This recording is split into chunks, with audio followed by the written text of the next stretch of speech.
नमस्ते। अच्छा, कभी कभी ऐसा होता है ना कि जो चीज दिखने में सबसे शानदार लगती है, अंदर से वही सबसे कमजोर निकलती है।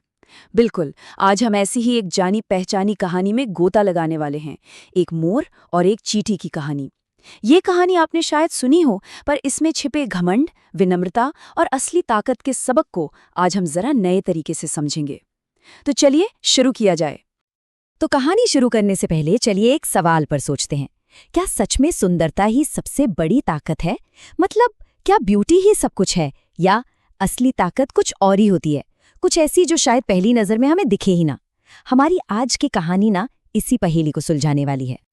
तो कहानी शुरू होती है एक बहुत ही खूबसूरत हरे भरे जंगल से, और यहाँ रहते हैं हमारे दो मेन कैरेक्टर्स। एक तरफ है एक शानदार मोर, जिसे अपने रंग बिरंगे पंखों पर भाई बहुत ही ज्यादा नाज है। और दूसरी तरफ है एक छोटी सी नन्ही सी चींटी, जो बस दिन रात अपने काम में लगी रहती है। मतलब आप देखिए दोनों में कितना फर्क है, जमीन आसमान का। एक तरफ तो है हमारा मोर, क्या कहना, खूबसूरत चमचमाती पूंछ वाला, पर उतना ही घमंडी भी। और दूसरी तरफ है वो चींटी, एकदम सिंपल साधारण सी, पर इतनी मेहनती कि एक पल भी नहीं रुकती। और यहीं से कहानी में असली टकराव शुरू होता है। मोर, जो अपनी खूबसूरती के नशे में चूर है, वो बेचारी चींटी को देखकर ताना मारता है। सोचिए जरा, उसका घमंड किस लेवल का होगा। वो कहता है, अरे चींटी, तू तो इतनी छोटी है कि अगर मैं अपना पैर भी रख दूं ना, तो पता भी नहीं चलेगा कि नीचे कुछ था। लेकिन चींटी का जवाब सुनिए। वो ना तो डरती है, ना उसे गुस्सा आता है। अरे वो तो बड़ी शांति से जवाब देती है। कहती है, मोर भाई, भगवान ने हम सबको कुछ न कुछ खास बनाया है। तुम सुंदर हो, ठीक है, पर देखना, एक दिन मेरी ये मेहनत ही तुम्हारे काम आएगी। मतलब एक तरह से भविष्यवाणी कर दी उसने। कितनी गहरी बात कह दी है ना। पर कहते हैं ना कि घमंड का सिर हमेशा नीचा होता है। तो अब कहानी में एक ऐसा ट्विस्ट आने वाला है, जहां मोर की यही अकड़, यही घमंड उसे बहुत बड़ी मुसीबत में डालने वाला है। तो कुछ समय बीत जाता है। जंगल में सब कुछ वैसे ही चल रहा था, एकदम शांत। मोर रोज की तरह अपनी खूबसूरती पर इतराता रहता, और चींटी वो अपने काम में लगी रहती।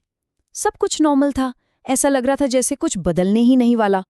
लेकिन फिर अचानक से मौसम बदलता है। आसमान में काले काले बादल छा जाते हैं, और देखते ही देखते इतनी जोरदार बारिश शुरू हो जाती है। जंगल की वो शांति अब भंग हो चुकी थी। ये तो किसी बड़े तूफान का इशारा था। और ठीक उसी वक्त उस मूसलाधार बारिश का फायदा उठाकर जंगल में एक शिकारी दबे पांव घुस आता है। और उसका निशाना कौन था? जी हाँ, वही हमारा मोर, जो बारिश में नाचने में इतना खोया हुआ था कि उसे अंदाजा तक नहीं था कि खतरा कितना करीब है। और फिर बस एक पल लगता है। शिकारी अपना जाल फेंकता है, और वो शानदार मोर, वो घमंडी मोर, अब जाल में बुरी तरह फंस चुका था। उसकी सारी खूबसूरती, उसका सारा घमंड, सब उस एक जाल के आगे एकदम बेकार साबित हुआ। सोचिए, जिस मोर की आवाज में कल तक सिर्फ अकड़ थी, आज उसमें सिर्फ डर और लाचारी थी। वो जोर जोर से चिल्ला रहा था, बचाओ, कोई है, बचाओ, पर दूर दूर तक कोई भी मदद के लिए नहीं था।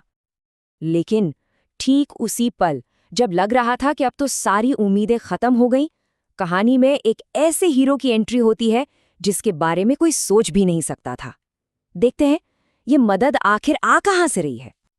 और ये तो वही चींटी है, वही जिसका मोर ने मजाक उड़ाया था। वो जैसे ही मोर को फंसा हुआ देखती है, एक सेकंड भी बर्बाद नहीं करती। वो फौरन अपने सारे दोस्तों को, अपनी पूरी सेना को बुला लाती है। और फिर जो होता है वो देखने लायक है। सैकड़ों चींटियां एक साथ मिलकर उस मजबूत जाल की रस्सियों को अपने तेज दांतों से कुतरना शुरू कर देती हैं। इसी को तो कहते हैं एकता की ताकत। और नतीजा? अरे नतीजा तो होना ही था। उन छोटी छोटी चींटियों की वो एकजुट मेहनत रंग ले आई। धागा दर धागा पूरा जाल कट गया, और कुछ ही देर में मोर आजाद था। मोर आजाद तो हो गया, पर वो अब पहले वाला मोर नहीं रहा। इस एक घटना ने उसका सारा घमंड चकनाचूर कर दिया था, और उसे एक ऐसा सबक सिखाया था जो वो जिंदगी भर नहीं भूलेगा। तो चलिए अब आते हैं कहानी की सबसे बड़ी सीख पर। अब मोर का हाल देखिए। उसका घमंड पूरी तरह टूट चुका था, वो शर्म से सिर झुकाए चींटी के पास जाता है और माफी मांगता है। वो कहता है, माफ करना चींटी बहन, मैं तुम्हें कितना छोटा समझता था, पर आज तुमने मेरी जान बचाई है। और इस पर चींटी का जवाब वही तो इस पूरी कहानी का निचोड़ है, उसका सार है। वो बड़ी विनम्रता से कहती है, कोई बड़ा या छोटा नहीं होता मोर भाई, सबकी अपनी अपनी ताकत होती है। बिल्कुल सही बात। सही समय आने पर हर किसी का हुनर काम आता ही है। और बस उस दिन के बाद सब कुछ बदल गया। घमंड की जगह अब सम्मान ने ले ली थी। और इस तरह मोर और चींटी की एक बहुत ही अनोखी और सच्ची दोस्ती शुरू हुई। एक ऐसी दोस्ती जो एक दूसरे की इज्जत पर टिकी थी।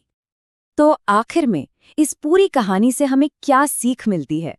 सबसे बड़ी सीख तो यही है कि कभी भी किसी को उसके साइज या उसकी बाहरी सुंदरता से जज नहीं करना चाहिए। ये बहुत बड़ी गलती है।